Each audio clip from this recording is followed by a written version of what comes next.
Welcome, friends. This is Trey Jadlow. It's the 19th of November, 2016. I'm here on a Saturday with my friend Tyler Benjamin. This is our second time around.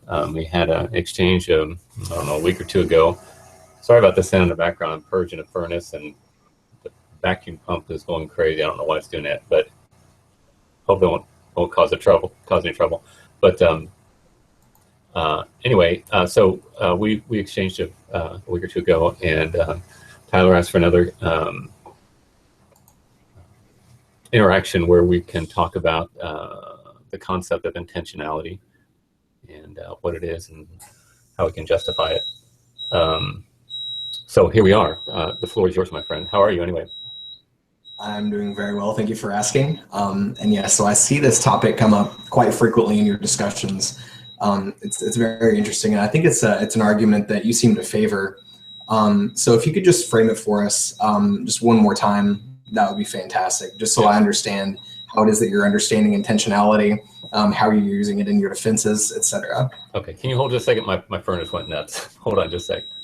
Yes, yes.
Well, I just ruined my thermocouple. I had to buy a new one and have it over here by Monday. Anyway, okay, so you'd asked for what do I mean when I'm talking about intentionality. Basically, it's going to center around the idea of teleology or purpose or goal. If there is such a thing as goal, and I don't mean short-term, long-term, it doesn't matter, any goal whatsoever in this existence in which we are, this continuum in which we live, there must be something that is self-existent that is a goal, or because unintentionality, which is what you assert, unintentionality cannot give rise to intentionality, because in order to give rise to it, it would need to intend it. But by definition, it is a negation of intention, that state which gives rise to it, which you cannot give something that you do not possess, or the opposite, the negative, in other words, it's like something from nothing. Unintentionality cannot intend intentionality. Okay, that definitely sounds familiar. So I do want to make sure that I'm clear about this terminology in particular, because the standard understanding, I think, of intent or intentional is quite a bit different than the discussion of intentionality in the philosophy of mind. And so whenever I hear you making this argument, that's kind of what I think of, right? So you're saying intentionality and unintentionality. I'm thinking of something that's necessarily a property of a mind. So the way that translates for me is mind can't create a mind, essentially. That's sort of what I'm hearing whenever you make this argument. So just to give you kind of a framework for that, I'm going to read something really quick from the Stanford Encyclopedia of Philosophy, right? And it's a pretty good primer for basic discussions like this. Yeah. So what they have to say about this discussion is contemporary discussions of the nature of intentionality are an integral part of the discussions of the nature of minds. What are minds, and what is it to have a mind? They arise in the context of ontological and metaphysical questions about the fundamental nature of mental states: perceiving, remembering, believing, desiring, hoping, knowing, intending, feeling, experiencing, and so on. So the question there in this discussion is, what is it to have mental states? How does the mental state relate to the physical, essentially to the body, to states of the brain, to behavior, and so on and so forth? So does that sound like what you're getting at when you talk about intentionality? Not really. I mean, yeah. I mean, there's a relationship there, but I'm not. I'm speaking to the idea of value, that something is important and something is moved toward, namely the sanctity of existence. If there is no purposer among material essence, then the very fact that we value existence, in fact, every sentient creature values existence and is striving toward that goal, makes no sense. Well, it sounds like a little bit of a shift of the goalposts, though. So we're talking about valuing, we're talking about all this other stuff, but that's a little bit separate than either having a mind or intending to do things. Well, that's what I'm talking about. That's the point that I'm trying to make. When I'm talking about intentionality, I'm speaking of the idea, the reality of value. And unintentionality does not value anything, and so you can't have it arise from accidentally, of course, or unintentionally. It just doesn't. It's not possible. Okay. It violates the law of identity. Well, that's interesting, but I would agree with you that valuing something is an intentional state. Even in this kind of classical sort of discussion of intentionality in the philosophy of mind, I think they would agree that valuing something is an intentional state and something that only a mind can do. So maybe we do at least have that common ground. But getting to that point, I think the entire discussion there in the philosophy of mind would sort of give us reason to think that we can get there from physical things. Like, that's the entire discussion, right? So there is this reasoning and there is this framework for saying, well, yes, we can get intentional states from things that don't have intentionality or a mind, essentially just physical things. So if your explanation is... I'm sorry, so you're saying there's that matter is all there is in this? Is that what you're assuming? I'm saying that in the discussion of the philosophy of mind, the entire question around intentionality is sort of framed that way, as an explanation of how do we get a mind from things that don't have minds. Yes, but you're not trying to assert that all that exists is matter, right? Not necessarily, no. Okay. All right, good, because then we're not relegated to the fact of saying that material must give rise to mind or intention, because we've already conceded that matter is not all there is. I don't think we've conceded that. I'm just saying it's not necessary, right? So we don't have to take that as a given. We don't have to say that it's definitely not the case. What we can say is we do have one possible explanation that could give rise to intentionality without there first being a necessary intentionality. There is an ulterior explanation. Okay, let's hear it. Well, that's what I've been telling you. So we have minds, intentional states, and we have physical bodies and brains, and we know that the interaction of these neurons and stuff, as we've discussed on Facebook, right? I've given you this explanation, that we can see that intentional states are emerging essentially from this interaction. So if we look to another intentional state like a perception, which you could include visual perception, of course, and that's the example that I gave before, we know that this visual perception of something out there in the world, the interaction between nervous tissue, from bioelectric communication, from the eyes, from retinas, essentially, we have these physical beings without intentionality in themselves giving rise to intentional states. Yeah, but we're not talking about the photoreceptors receiving waves of light and going into the brain. We're talking about the process of it and the taking of that information and saying that it is special. Like, you look at a painting and you go, oh, look at those beautiful colors. So I'm not speaking about just the mechanics of it. I'm speaking about the actual metaphysical relationship that says that we should do something because it matters. That's my point. Because it matters. Yeah, because you're having this hangout with me right now because you're concerned about the phenomena of existence, right? Sure. Okay. I want to know how you can have value where there is no value. How does it arise? How does unintentionality give rise to that which is valuable? I'm not talking about the physical processes that you can observe. I'm talking about the metaphysical reality that we all know that existence is special. because it doesn't. If I say in the big picture, does matter exist? Well, no, the universe doesn't care anything about us. And so what you're doing is you're saying that and eventually you're going to have to say that unintentionality actually at some point is intentionality, but it's the negation of it. It's not like something losing something. It's something it's nothing, and all of a sudden, which is necessarily purposive by nature, you're saying unpurposiveness purposes purpose. Mm-hmm.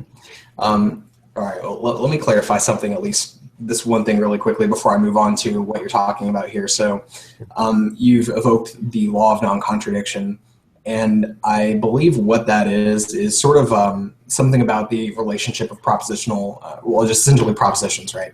So A is B and A is not B are mutually exclusive.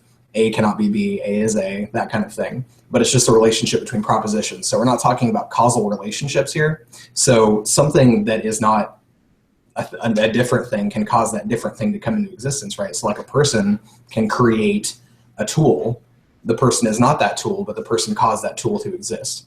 Okay, so that's the same thing we're talking about when we're talking about unintentionality. Creating intentionality essentially is that you're having these neurons, this neural tissue, these brains, these unintentional matter give rise to the intentional mind. It's the same thing. Unintentional matter giving rise to I'm not again, you're equating the material processes of our bodies with the idea of a goal. They're completely different. Oh, not different categories. They're not the same. Oh, you're not? I agree with you. I absolutely agree that they are different. The brain is not the mind. Okay. I will concede that 100%. But in some way, the brain does give rise to the mind. You can't have a mind without an organism, and we can prove that out with lesion studies, for instance, where they damage certain parts of the brain, or certain parts of the brain are damaged, and then you see this subsequent correlated loss of certain cognitive functions and abilities, right? Mm-hmm. So if you were to entirely remove essentially the occipital lobe, you would have no experience of vision. That would remove that part of it would remove that intentional experience. That part of your consciousness would just be gone because that part of the brain is gone. Yeah, but by itself is not the experience of vision. That's right. That's right. So what you're committing now is the post hoc ergo propter hoc, or the pro causa non causa fallacy. You're saying just because there's a relationship between two things, that one gave rise to the other, but that's not possible because the one is impersonal. The matter, the material of the mind, cannot give rise to value because that matter in and of itself, by definition, is non-volitional, it's non-teleological. I think in that same vein of thought, absolutely, correlation does not equal causation. But I think the argument you're making could also be applied to saying, well, I'm in this car and I pushed the gas, but me pushing the gas just being correlated with the fact that I'm moving forward now doesn't mean that it's causing me to move forward. It's just correlated. Right. But we actually have this sort of mapped out. We have the mechanisms. We know how it works. Indeed, we built the car to do this. So we do know that pushing the gas is what is causing us to move forward. In the same way, we can say, well, the eye is taking in light and having communication with the occipital lobe, and that mechanism is causing us to have vision. Okay. It's not just saying, well, they're correlated, so therefore this is the thing. We actually know how it works. Yeah, and if we would both agree that none of us can know causation absolutely, as Hume pointed out, but for all practical purposes, we've got to relate to this world in which we live and do the best we can. But to push the gas, and watch the car go is not the same as saying that unintentionalness in material relationships give rise to intentional. It's completely different. You're talking about apples and oranges there. It's not the same thing. I certainly say it has to be. We know it too well. We can definitely map out certain cognitive functions in certain parts of the brain. But to say that it works, you've got to give an ulterior explanation. Like you have to say, well, vision is related to this part of the brain, but it's not that part of the brain that's causing you to have the experience of vision. It's some part of something else that somehow corresponds to the occipital lobe. Mhm. You know, how are you going to bridge that gap? That's right. And that's the whole point. And every argument I'm going to make is going to go back to an ontological, some sort of relating to being. And I'm going to go back to the causality argument, because as we've spoken before, everything, matter is not the only thing that exists. We know that there's such things as categories, there's ideas, there is abstraction. There's the abstraction of 2 + 2 is 4, which is just, symbolic logic. That exists, that is not material. And so we know also that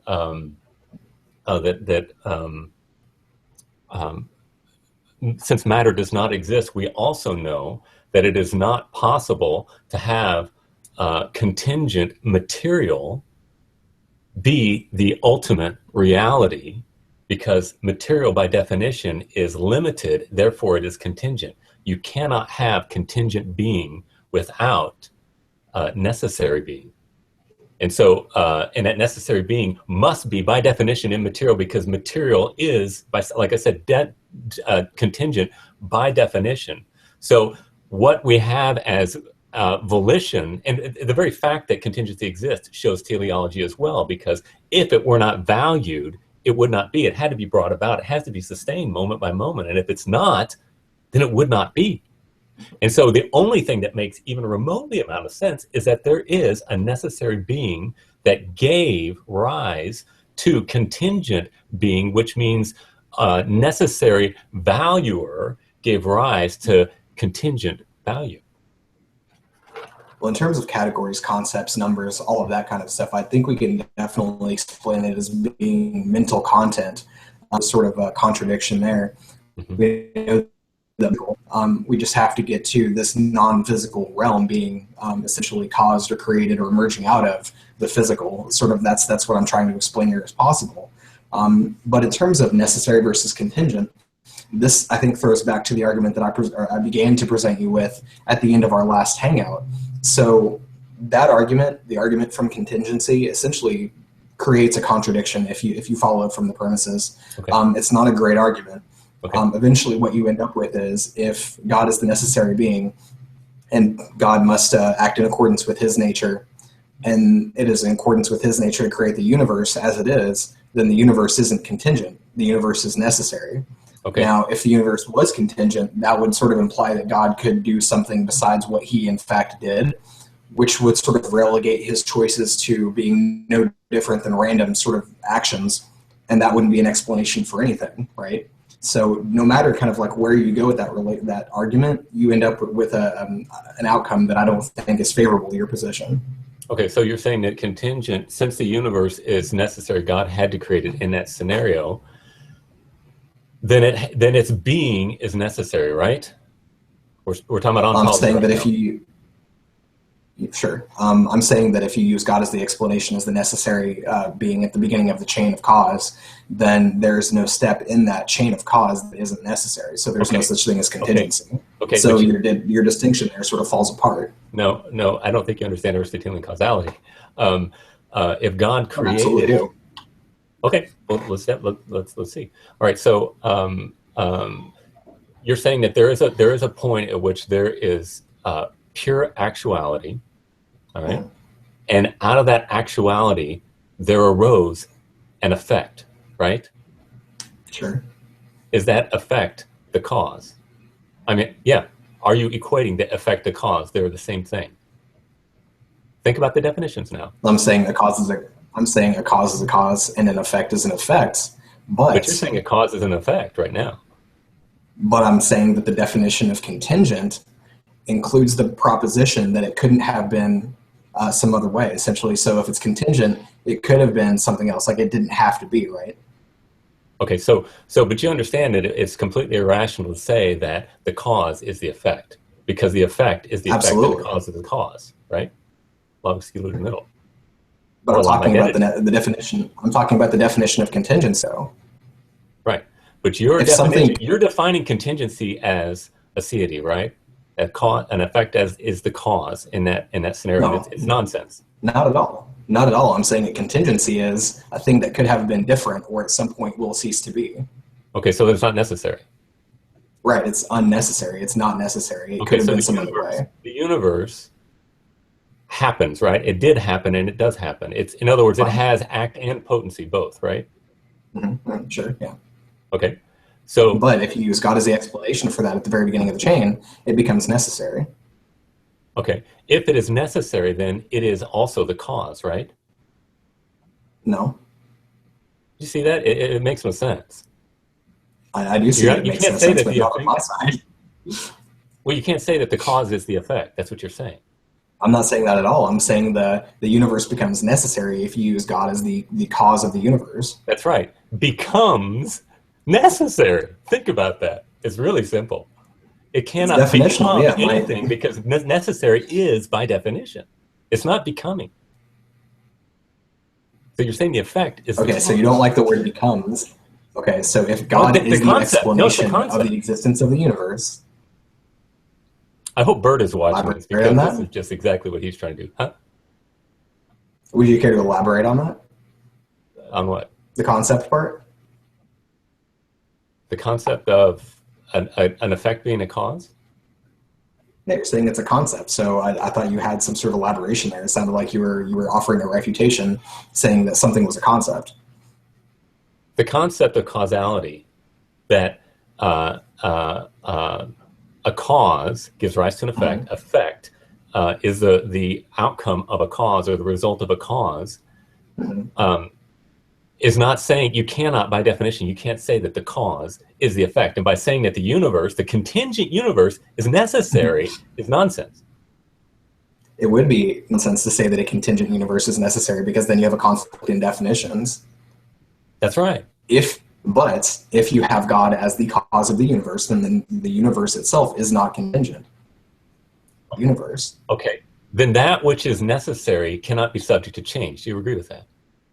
Correct. But the universe would be necessary. Everything in the universe would be necessary if you have God as the cause. So your distinction there between contingent and necessary collapses.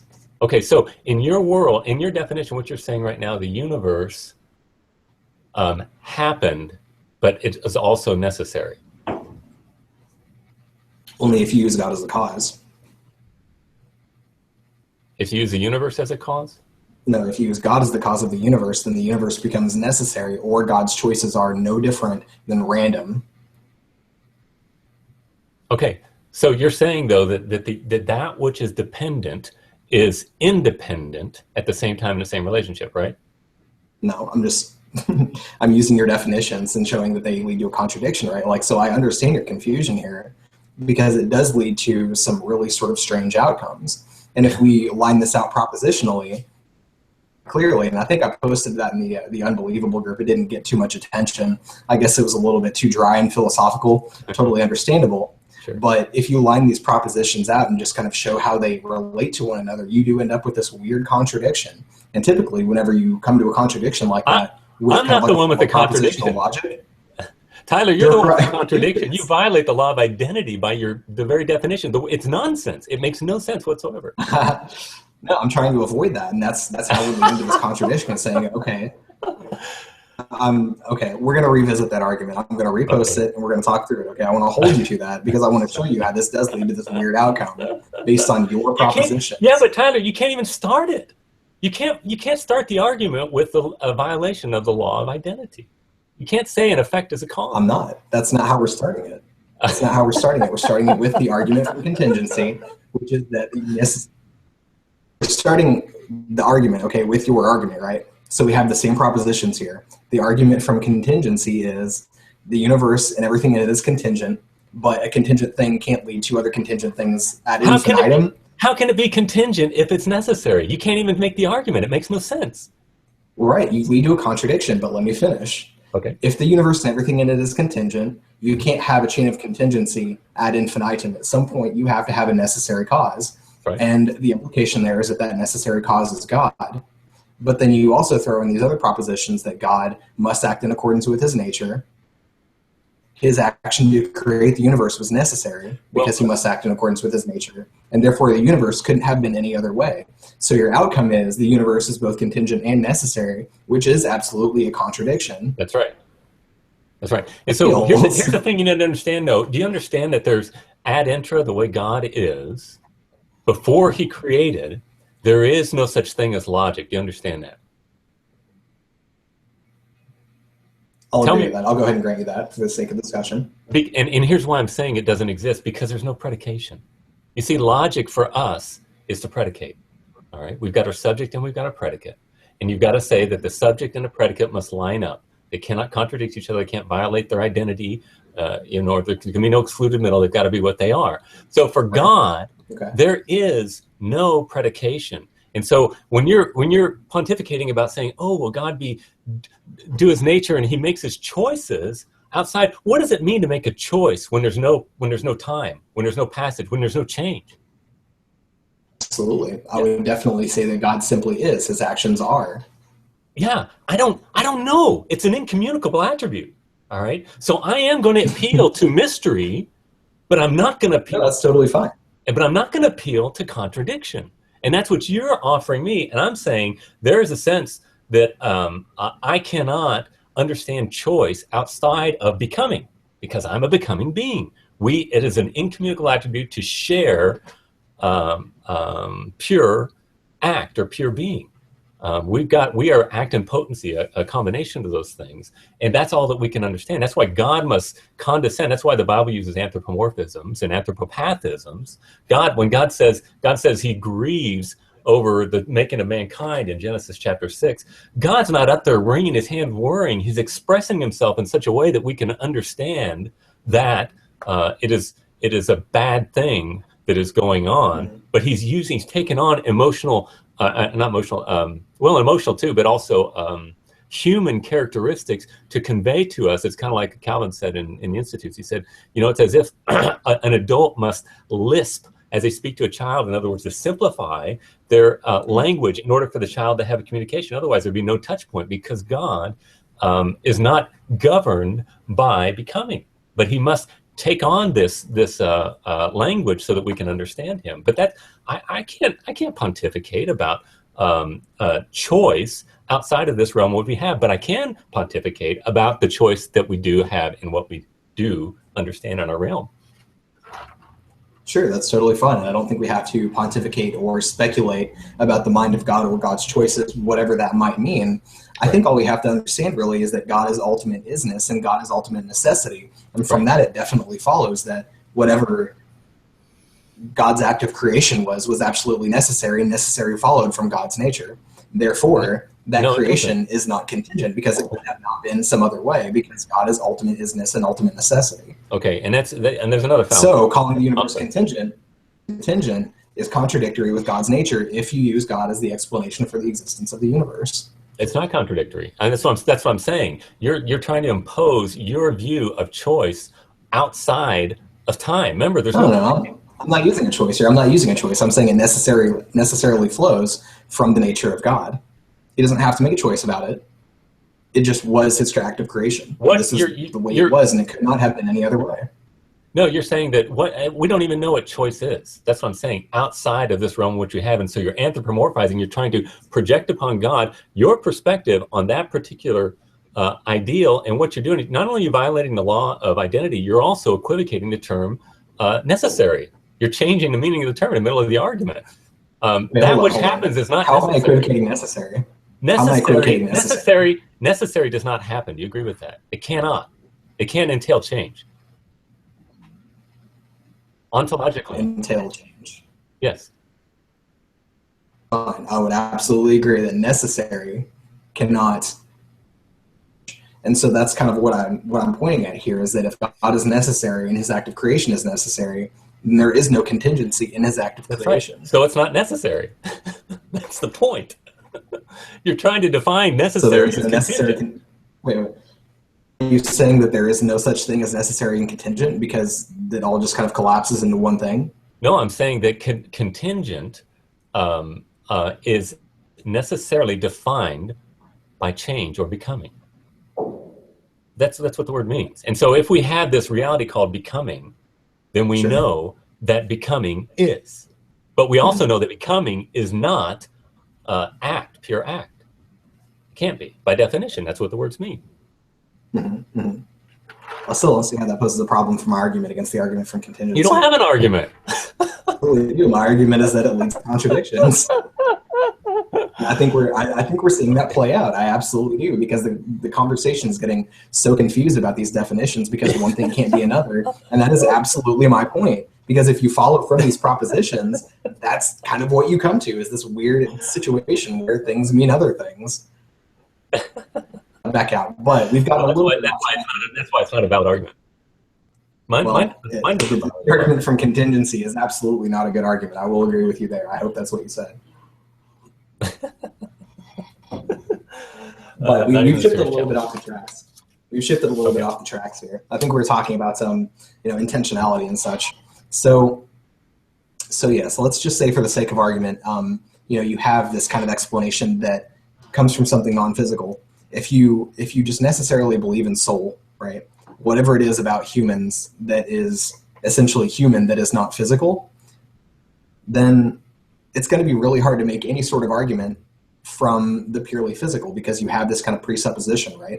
So to entertain this other kind of argument, you would have to put that presupposition on hold. Now, if you step into the other person's shoes and say, okay, well, now today I'm going to be a naturalist and I'm going to think about everything naturalistically. And I'm going to look at this argument and say, science, and we have psychology, and we can kind of see that these sort of intentional states and these perceptions, these ideas, these feelings and emotions, all of this stuff seems to be incredibly closely related to not only the brain in general, but specific parts of the brain and specific chemicals, and be caused by these specific emotional or these specific environmental inputs. Like, we can explain this in so much detail that it seems obvious and trivial to say that the mind is a product of the brain. Okay. I mean, could you at least see how a naturalist could come to that conclusion? Yes, absolutely. Yeah, that's a great point. Here's the thing. Again, I've got to look at the absurdity of saying that contingent being is all there is. First. Secondly, how do you as a naturalist get away with the moral? How do you justify the moral imperative, since everything is determined? Mm-hmm. Well, the moral imperative is a specific moral argument, I think, or a moral idea from Kant, and it's not necessarily a thing that all people who believe in morality essentially would hold. In fact, a lot of people sort of reject the moral imperative. Yeah, how do you deal with that? That's what I'm asking you. Right. I don't necessarily adhere to the moral imperative, or specifically Kant's version of this moral imperative, the way he frames it. But I do necessarily think that it follows from subjective kind of minds, right? And that's sort of what his argument was, except that he says that sort of behavior and behaving morally is ultimately justified and rational because of what we see in the afterlife. Now, if that's not the case, then we can just have to justify it by, our relationships with one another. And I think that's kind of how obligation arises anyway. Okay, so other conscious beings. Okay, so what's your G+ name? It's Tyler Benjamin. I think that's what it is on here. It's with all due respect. Okay, that was recently changed. Yeah. Are people due respect from your perspective? Do people respect? Are people due respect? Are people due respect? Okay. Yes, and I think that follows from our relationships. That obligation of basic respect flows from our relationships with one another, yes. Because we are intrinsically valuable, right? It depends what you mean by intrinsically. Well, what I think minds are a thing that values. Value is a subjective proposition. Mm-hmm. And so when you say that something has value, you're speaking to an interpretation by a mind of that thing. So yes. Okay, so if somebody's mind does not value you, is there something wrong with it? Is there something wrong with it? Uh-huh. An axe murderer. An axe murderer. Uh-huh. I think they break certain obligations. If you're gonna take away, yes. If you have a person respect other people, they don't respect life. They don't see any kind of responsibility to hold up basic kind of social behaviors, then they would be breaking social obligation, right? So they don't follow the absolute moral standard of the sanctity of existence. I think that's trivially easy to say that they would not follow whatever universal standard there would be, unless it happens to be the case that psychopaths and murderers and stuff have more accurate intuitions about morals, but I don't necessarily think that's the case. Oh, so when you say accurate, then there's some kind of standard that we are all trying to adhere to, and you're saying they don't meet that standard. I think that's the entire discussion, yeah. Everyone who sort of engages in this moral discussion is kind of figuring out, okay, well, what's the most accurate way to describe morality? What is morality? Where does it come from? Okay, what are the correct ethical decisions to make? Okay, so you're assuming then that there is an ultimate teleology that we're all programmed to do, and some of us are broken in that endeavor. Not necessarily. That can definitely be one explanation of it. So if you say there's a universal standard, then whatever your valuations are would be compared to that universal standard. If you're a relativist, you might say, well, it depends on what standard you're talking about, because there are multiple standards, but a standard is still a standard, even if it's not held by everyone. Yeah, but the ultimate standard that all men throughout the history of mankind have always been the sanctity of existence. Do you agree with that? The sanctity of whose existence is the question. And there's a lot of Inger-Bauer valuation that goes on there. Overall, we treat, as you said, we treat people who disrespect life as if they're broken, and we incarcerate them and we castigate them. It's just a given. It's like we are programmed for the sanctity of existence, the value, determination. I would certainly say that it's easy to show that some cultures don't value the existence of the lives of people in other cultures. And I think that's how you end up having things like slavery, right? So you say, well, that group of people over there, they don't have rights, they don't have value, so I can subjugate them. Right, so they were broken, right? Not necessarily broken, no. They're just an out-group. They're not part of the group that is valued by whatever group you're talking about. So it's not necessarily a universal standard. And those who don't value existence, what happens to them? Value whose existence, though?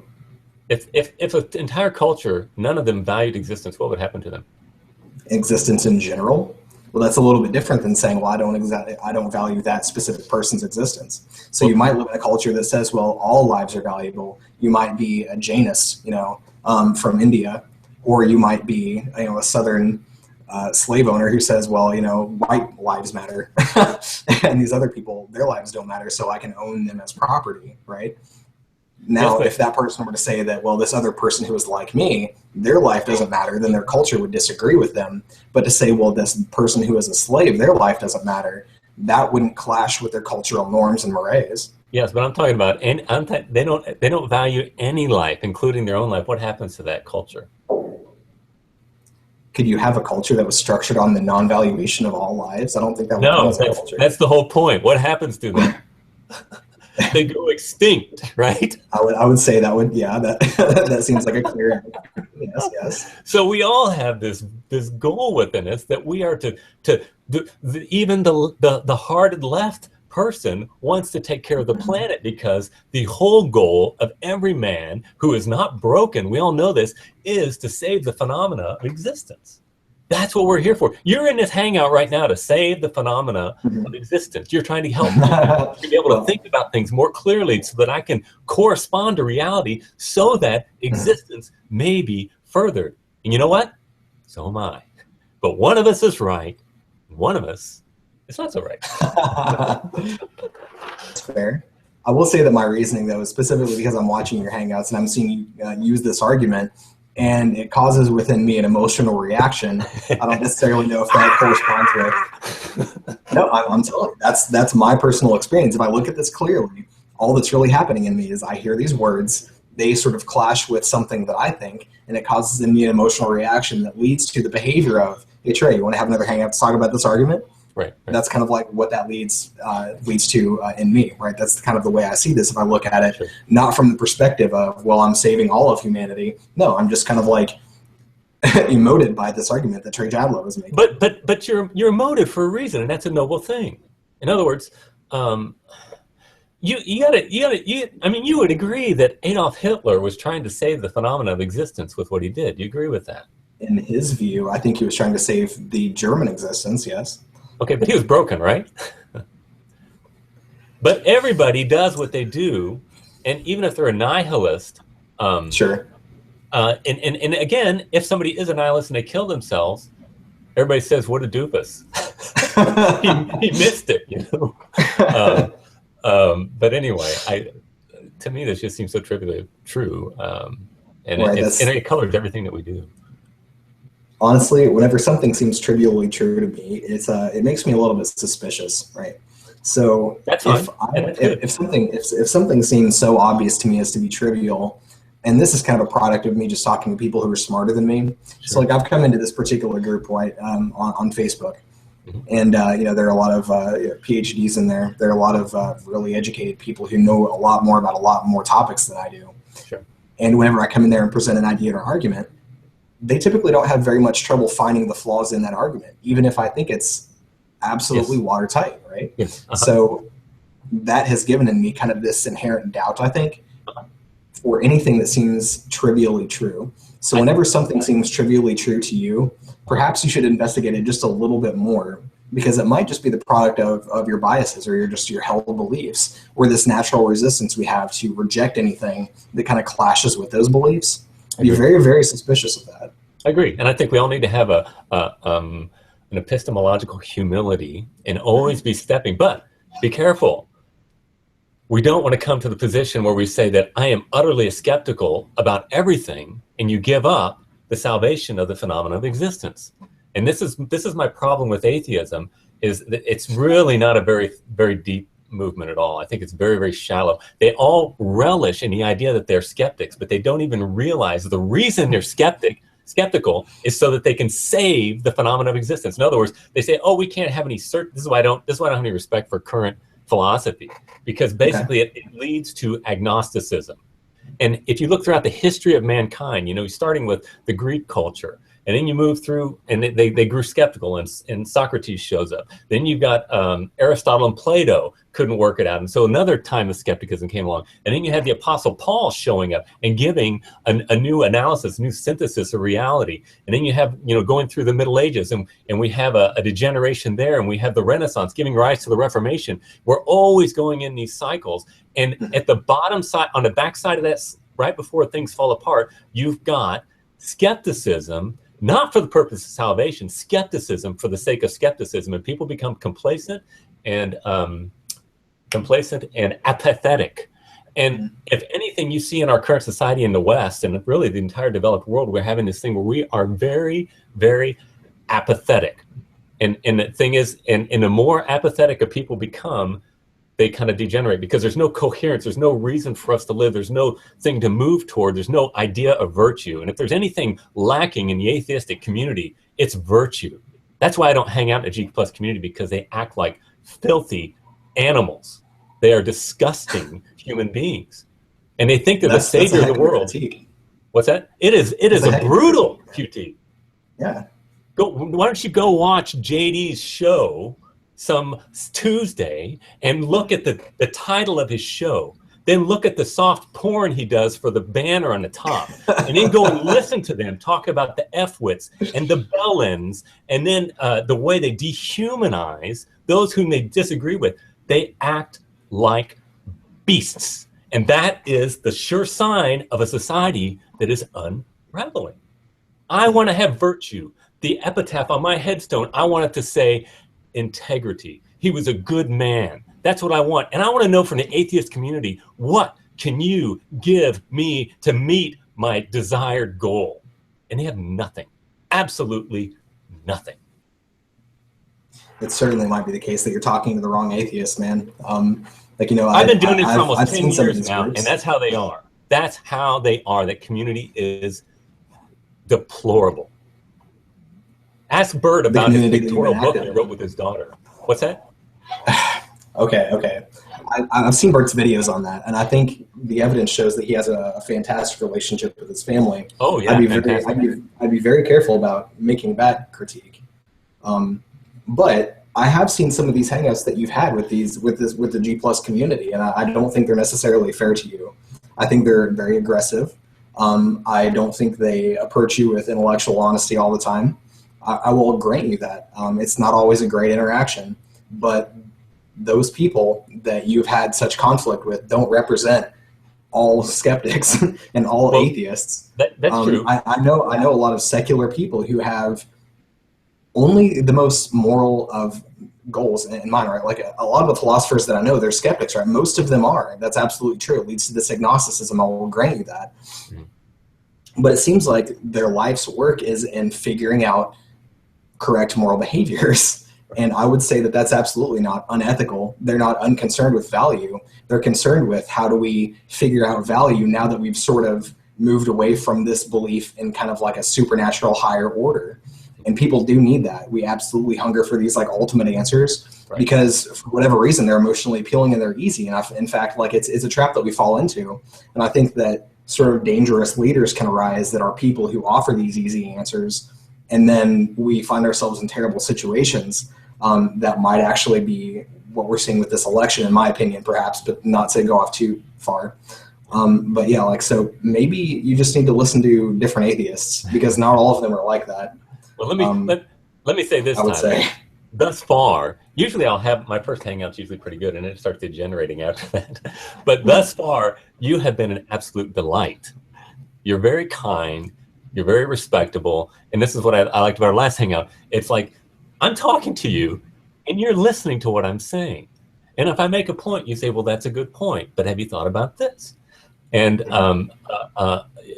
you are a wonderful example of a thoughtful interlocutor and a very kind. And so I am very grateful for that. And I give kudos and thanks to you for that, because the way that you conduct yourself gives me that idea of the challenge of what I want to meet with my life. You know, I want to respect my neighbor. I want to love them. I want to care for them. And I want to see their ultimate benefit. Now, you know, from your perspective, you know, it's all over after this life. And I'm saying there's eternal life from my perspective. And so both of us, I think, are interacting with each other out of love and a desire for our neighbor to meet that salvation as far as it goes. And for that, I am grateful. And I think that if we can have open minds and listen, there's much to be gained. But you say I'm not hanging out with the right ones. Show me where they are, because I've been doing this literally since 2008. Nearly every day I'm on engaging with atheists, and it's just like I used to be on Richard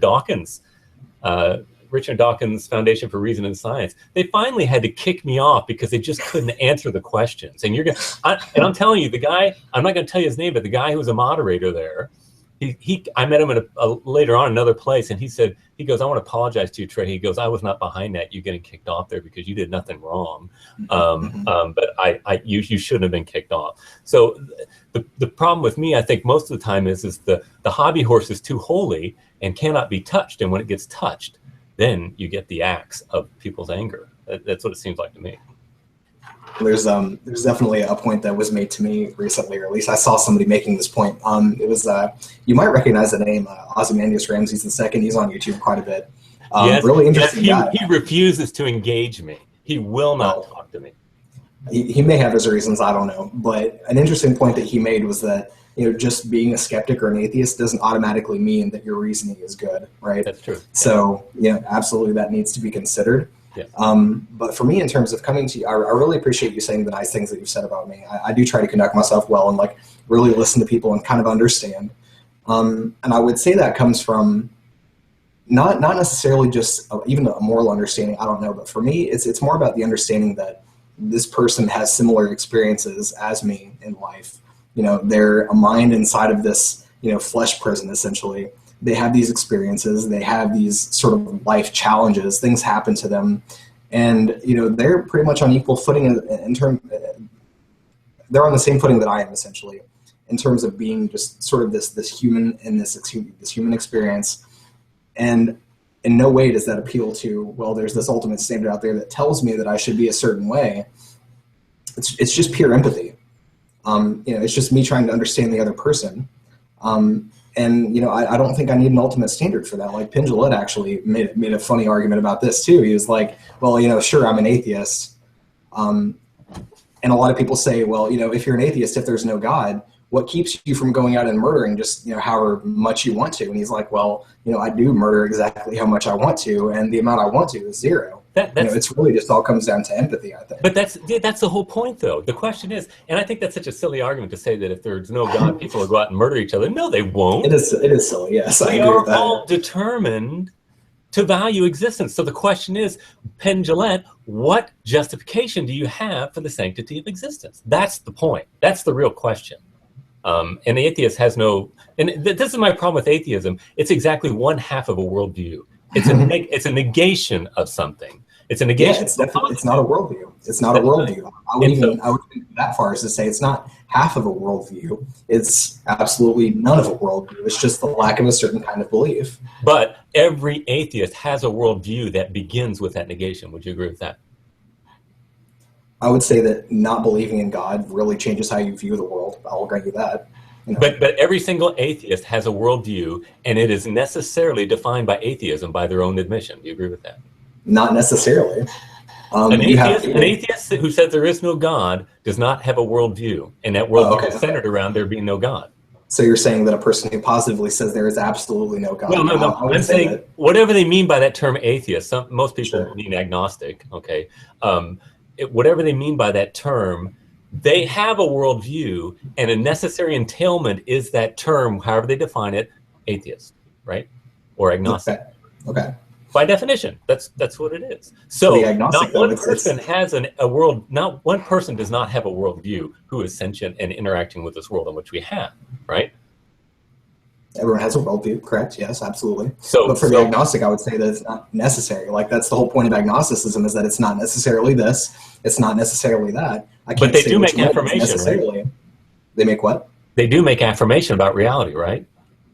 What would you mean by that? You're going to have to unpack that for me a little bit. They do have positive beliefs about existence, including even the moral imperative.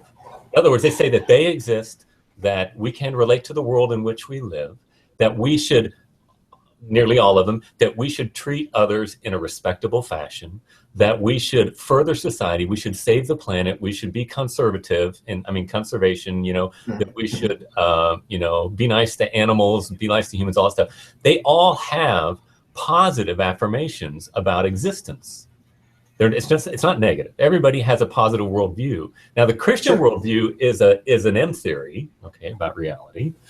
Atheism is just one little thing that you're saying is not real, but every one of those persons that holds to that, something like that, they have a positive affirmation about reality. So the question is, how do they justify it? How good is that justification? Do they have a reason for it? Okay, yeah, that makes a lot of sense, right? So like the theology of the agnostic or the atheist is simply the lack of belief or a non-belief. It's not positive necessarily, right, but there are other positive beliefs about what should be the case. Right. And so whenever we use that word should, I do think we run into an interesting problem there, because that implies obligation, and it implies an ultimate sort of like justification and reason for doing things. Right. But the meaning of language there, I think, is going to be really determined by how it's being used, right? So like a person saying that they should do a thing might just communicate that that's how they feel that things ought to be. Right. It doesn't necessarily mean there's an ultimate justification. Right. And in fact, just treating people well doesn't necessarily need to have an ultimate justification, I wouldn't think. We have this empathic experience. We do happen to care about other people, but why does that need a justification? Why can't we just care about each other and treat each other well? Okay, but what you're doing is you're not appealing to a standard, you're appealing to a personal emotion. So you're saying, basically, moral law is nothing more than the personal preferences of the strong ruling over the weak, and nothing more. And this is what a lot of the stuff with language, I think Foucault kind of pushed this kind of thing. Everything's you always talk about people who are in control. Every moral statement you make is a power statement, that you're trying to subjugate somebody else. It comes from that idea that morality is merely emoting. In other words, if you say that life is special, that's just your personal preference, like ice cream, Adolf Hitler, tomato, really. And you laugh about that, but if you're going to think consistently about it, that's all it is. It's muscle. Might makes right. The law of the jungle, red in tooth and claw. That's all morality is. Well, that's not Hitler was wrong because he was weak, not because he did something deplorable. That's not necessarily the only naturalistic moral theory, though. There are a lot of different moral theories. One of them is like what you're saying, where we're talking about, moral statements are just kind of personal preference. That is one way to think about it. Another way to think about it is that there is a universal standard that just sort of emerges from our common experience, and the fact that we have rational minds there can be a universal standard without appealing to the supernatural. It's a little harder to get there and a little harder to understand, but it's absolutely possible. That is one explanation. It's not the only naturalistic moral explanation. Yeah. But that's just conventionalism. That just says because people do it, therefore it's right. So, for example, if there were conventionalism just basically says that just because you see something, therefore it is correct. So, in Nazi Germany, what they did was right because they thought that's what the convention was. And just because most people think that Jews are subhuman does not mean that they are not valuable. Okay, we all know that. We all hold to that value that all humans are created equal. It's just a given to all society that is a desirable place to live. And so we're assuming these things, but if you really want to say that, take a conventionalistic stance, then to sin would be to break the convention. So somebody in Nazi Germany who wants to say life for the Jews, you'd say you're breaking the convention, you're sinning. Right. Conventionalism doesn't work either. Because what you're doing is you're assuming the standard, but you're just not stating it, and you got to be careful about that. Mm-hmm, mm-hmm. Well, I definitely wouldn't want to appeal to anything like that, what you're describing as conventionalism. I honestly am still working on kind of like my understanding metaphysically and ontologically about morality.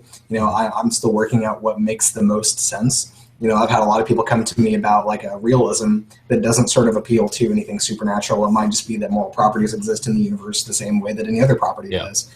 Or it might be a part of minds, something inherent to a mind that is shared by all of us, right? So I don't think that would necessarily be conventionalism. It just comes from the fact that we have this unique shared experience as conscious beings. Yeah, realism is not conventionalism. Realism is just blind faith. Basically, there's a principle of the moral imperative, but there's no person behind it. There's no volition behind it. There's no teleology behind it. And it's just a just so story. I would definitely not agree with that. There are many forms of realism that don't sound anything like what you're describing right now. But again, like that would take sort of an in-depth study of moral theory and some really dry, boring philosophy that you might not particularly like. But I mean, the information is out there. And that's really kind of what I want to get across today. Ultimately, I know we're coming up on an hour and you typically like to cut these short. Yeah. But really sort of what I want to get across is that there are alternative explanations if you look for them. Mm-hmm. It's definitely the case for intentionality. It's definitely the case for morality. It's the case for a lot of things, but you have to sort of be open to those. And sometimes that takes sort of putting your presuppositions on hold to maybe accept those and think if they make sense outside of your particular worldview. Right. But you would agree that to put my presupposition aside, my presupposition must be demonstrated to be false. And to throw away presupposition, which you take to be valid, and take on one that doesn't make any sense to you is not wise. Would you agree with that? I would say that it absolutely is wise, because it might be the case that your sort of biases and preconceptions are fooling you. Okay. Well, in my case, it might be that they're fooling me, right? Yeah. No, so that's really true. I grant that. You want to do a reductio ad absurdum argument. You could step into the shoes of your opponent, and you can accept their premises and then take it to its logical conclusion. But let me say this about presuppositions. There are two types of presuppositions. Okay, there are justified presuppositions and there are unjustified presuppositions. Okay, so justified presupposition would say, I know that you've got a mother, and even though I've never met her before, I know that you have a mother, because I know that. That humans come from humans. Okay, that would be a justified presupposition. But for example, the presuppositionalism that's fancy today with Reform circles is that you need to presuppose God without justification. That would be an unjustified presupposition, and essentially what they're saying is you must presuppose God because I say so. I don't think that's a valid presupposition, and I don't think it's something somebody should do. That's the same thing that Jim Jones did in Guyana, and other cult leaders. And I'm not saying my friends are cults. I'm saying that paradigm is flawed. Any presupposition that we have must be, epistemologically, it must be a justified presuppositions. We don't just start with something. Now, my presuppositions are instrumental in nature. They're not material. So when I presuppose the law of non-contradiction or rational coherence, and I presuppose sense perception, those are epistemological tools for gaining information. I'm not making a propositional statement that God exists, or I'm not making a propositional statement that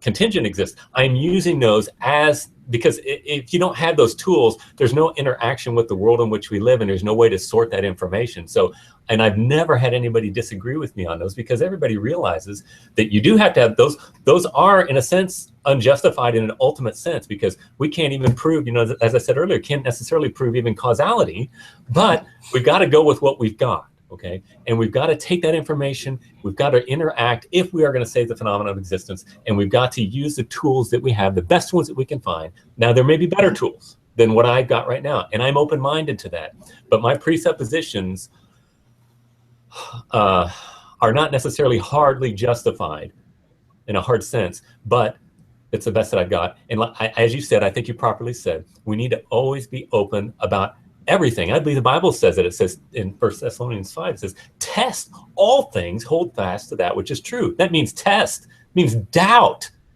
Boy, my friends would go nuts. Some of my Christian friends go nuts with that. But that's what it says. Doubt all things, right, and then hold fast to that which passes the test.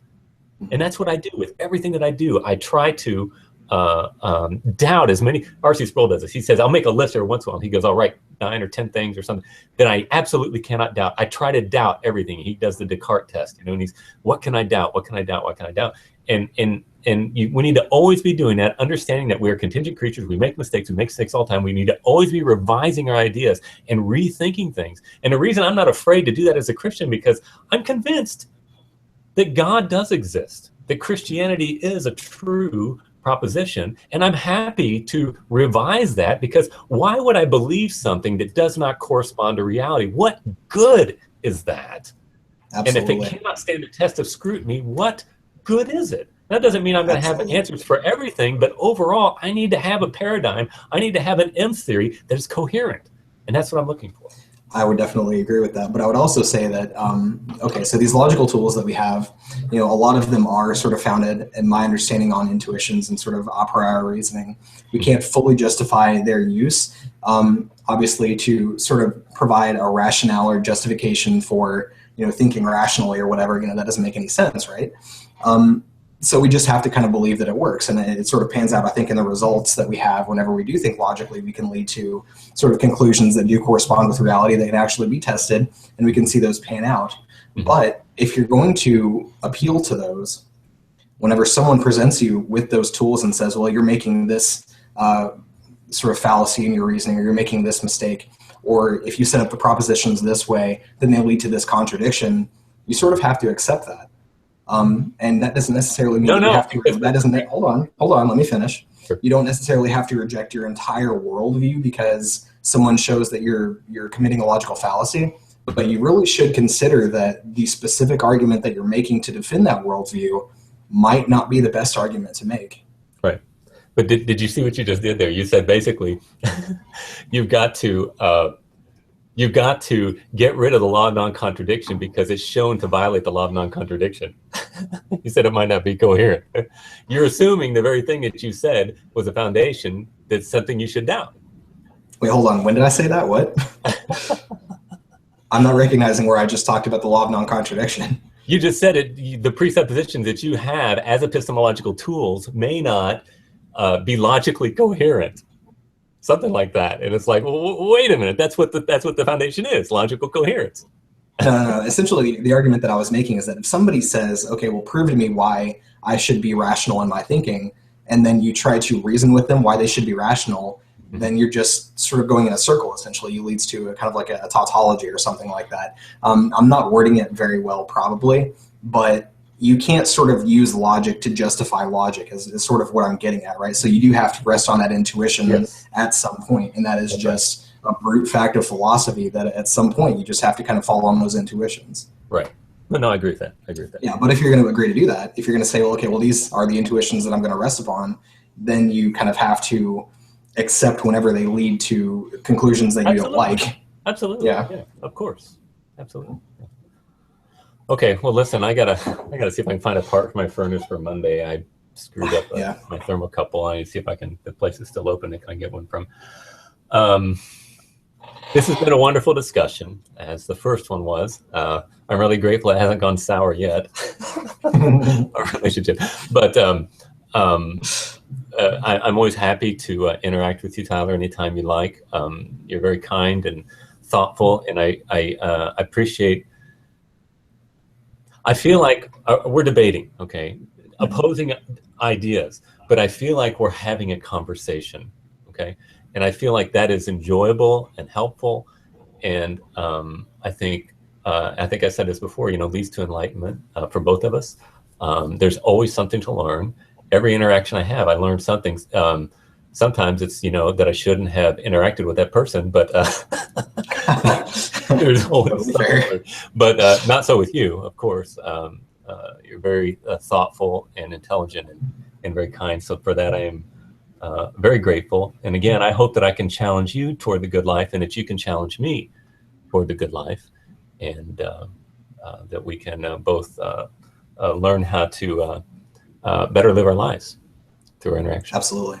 Absolutely. Okay. That sounds fantastic. I really have enjoyed these conversations as well. Okay. Well, thank you. I appreciate that. All right. So at 6:30, I'm going to be on with Floyd FP. He's got about 13,000 questions, which I know we will not get through, but we're supposed to be on his channel if anybody wants to watch that at 6:30 CST. I think he's Eastern time, I think. So it'll be 7:30 Eastern time. So anyway, thank you, Tyler. And I'm off to leaf raking, fix my car, find parts, all kinds of stuff before I have to go on again tonight. So thank you, Tyler, and all the best to you, okay? All right, thank you. You as well. Okay, bye.